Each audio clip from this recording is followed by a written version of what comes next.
laboratoire a pour but de synthétiser l'acide acétylsalicylique, plus connu sous le nom d'aspirine. Ce principe actif sera obtenu par une réaction d'estérification de l'acide salicylique et sera purifié par recristallisation. Pour la synthèse de l'aspirine, vous aurez à votre disposition un bicol de 250 ml, un réfrigérant, les réactifs que sont l'acide salicylique et l'anhydride acétique, le catalyseur, l'acide sulfurique, un cristallisoire rempli d'eau qu'il faudra chauffer pour faire un bain-marie, un cylindre, un entonnoir en verre pour transvaser les liquides et un entonnoir à poudre pour transvaser les solides. Comment procéder ? Surmonter le bicol de 250 ml par un réfrigérant qui sera raccordé correctement à l'eau. Ajustez maintenant les tuyaux sur le réfrigérant. L'entrée d'eau se fait du robinet au bas du réfrigérant et la sortie d'eau du haut du réfrigérant à l'évier. Faites circuler l'eau dans le réfrigérant en faisant en sorte que le débit d'eau ne soit ni trop fort pour éviter que les tuyaux ne sautent suite à une trop forte pression, et ni trop faible pour éviter d'avoir des bulles d'air dans le système, ce qui rendrait moins efficace la condensation des vapeurs. Il est important de vérifier, même en cours de manipulation, que le débit dans le réfrigérant est toujours régulier. Placez la puce magnétique dans le ballon. Versez 12 ml d'anhydride acétique dans le bicol à l'aide d'un entonnoir en verre. Mettez sous agitation la solution et y ajoutez 6 g d'acide salicylique à l'aide d'un entonnoir à poudre.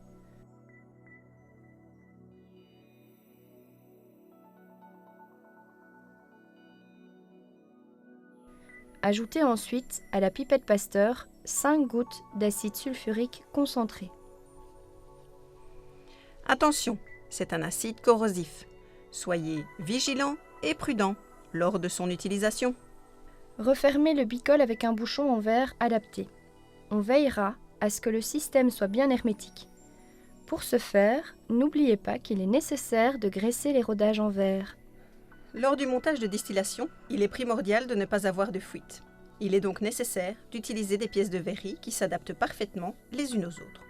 C'est pourquoi la plupart des verreries de laboratoire contiennent un ou plusieurs rodages. Il y a des rodages mâles et des rodages femelles qui s'emboîtent parfaitement l'un dans l'autre. Il est très important de graisser les rodages de la verrerie pour éviter qu'ils ne restent coincés. Comment savoir si on a mis assez de graisse ? Si vous tournez les deux rodages l'un dans l'autre et que la couleur passe de blanc à transparent, c'est que vous en avez mis en suffisance. Faites chauffer l'eau dans un cristallisoire ou un poêlon à 60 degrés.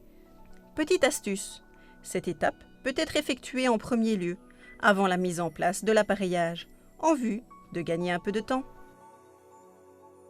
Chauffez le milieu réactionnel grâce au bain-marie pendant 30 minutes. Pendant ce temps, préparez de l'eau glacée en plaçant simplement dans un berlin de la glace jusqu'à environ 75 ml et y ajoutez de l'eau froide.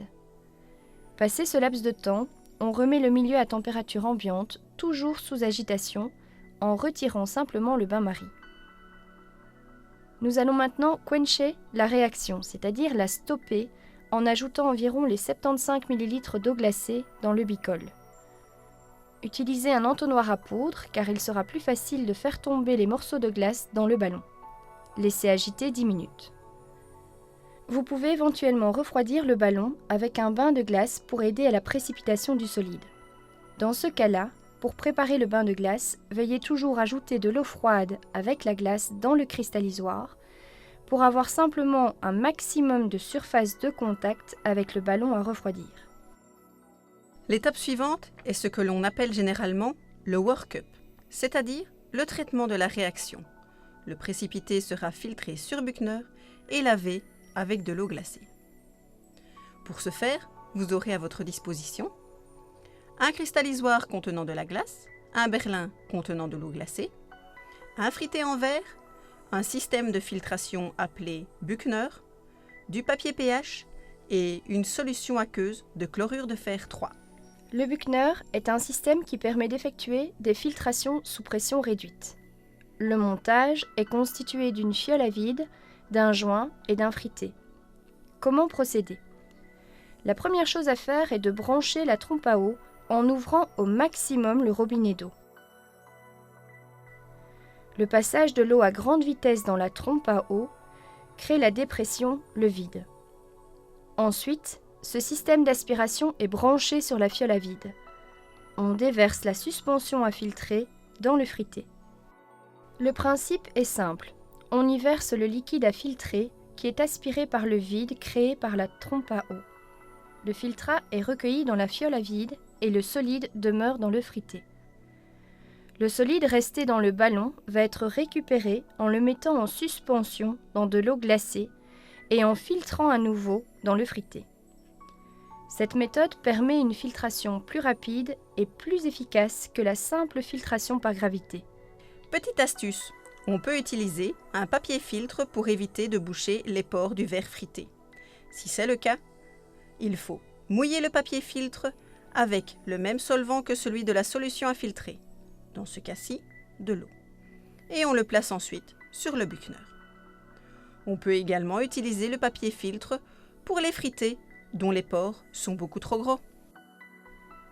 Le précipité du fritté sera lavé avec de l'eau glacée jusqu'à ce que le pH des eaux de lavage indique que tout l'acide acétique a été éliminé. Prenez le pH de cette solution.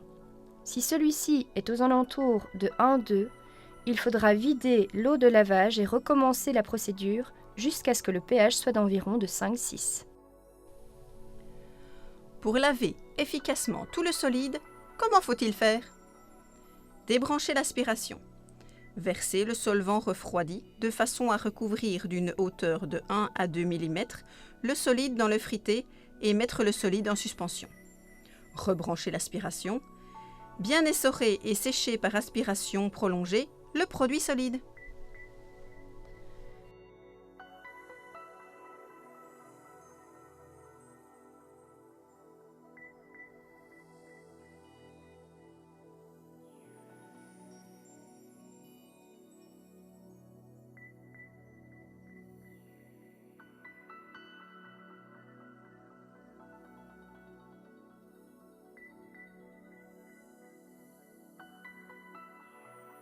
Le lavage à l'eau glacée doit également se poursuivre jusqu'à disparition totale d'une coloration violette des eaux de lavage avec une solution de chlorure de fer 3. Le principe du test au chlorure ferrique est relativement simple.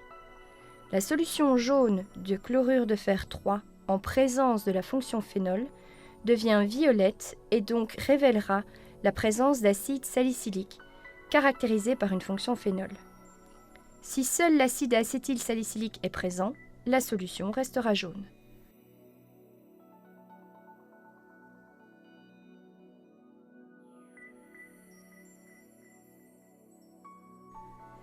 Le solide est ensuite étalé sur verre de montre, séché à l'étuve, 100 degrés, pendant 30 minutes et ensuite pesé.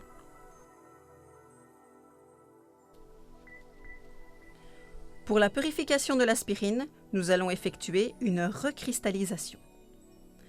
Surmonter le ballon monocole de 100 ml par un réfrigérant qui sera raccordé correctement à l'eau. Placez-y l'aspirine synthétisée sous forme de poudre et un minimum d'éthanol. Ce minimum est la quantité juste nécessaire pour dissoudre la totalité du solide impur à la température d'ébullition du solvant. On obtient ainsi une solution saturée à chaud. Chauffer à reflux. Si tout n'est pas solubilisé, on utilisera plus d'éthanol à chaud ou on filtrera à chaud la solution.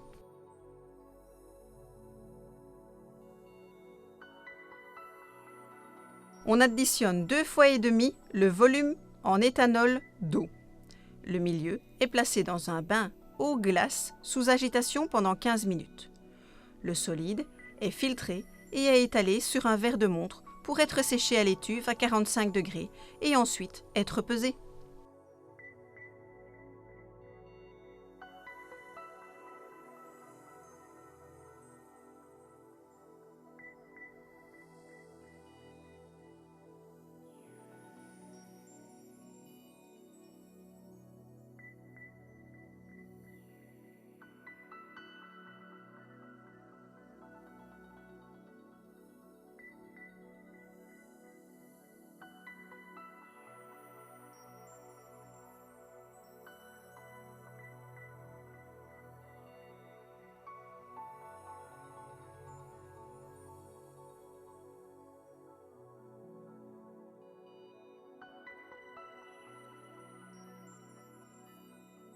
Pour la caractérisation de l'aspirine, nous allons effectuer une chromatographie sur couche mince de l'aspirine pure ou commerciale et celui que vous venez de recristalliser.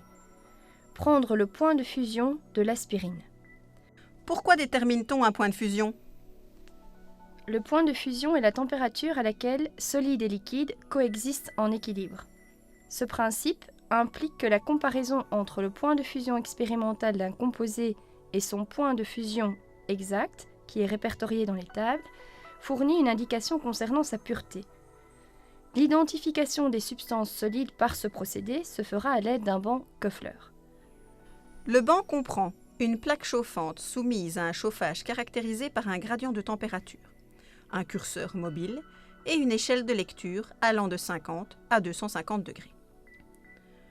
Comment procéder? Prendre un petit grain de produit et le poser sur la partie la moins chaude de la plaque, à 50 degrés. Poussez le produit avec une spatule vers la zone de température plus chaude. La fusion doit être instantanée.